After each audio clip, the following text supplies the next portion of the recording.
Hello, traders. FX Pip Collector here. Today is Friday, August 1st, and this is my analysis for the Euro US dollar, and we're on the 4-hour time frame to start with. So we have been going down for a couple weeks now.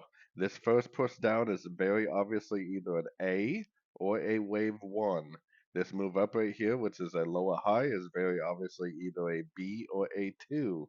We could be in a wave C, which would be an ABC correction to the last 5 waves up, meaning that this could possibly turn at one of these fib levels, break structure to the upside, and continue the higher time frame uptrend. That's what would happen if it was a wave C.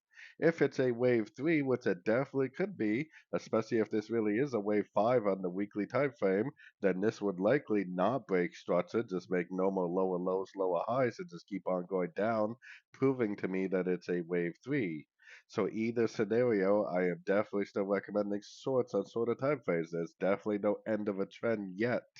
I still think that the most recent structure is way up here because it really hasn't made a significant low yet, since it made this low.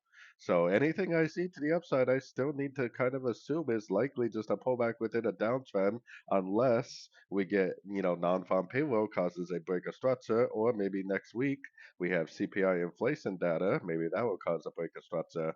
For now, the trend is down, and the trend is always your friend.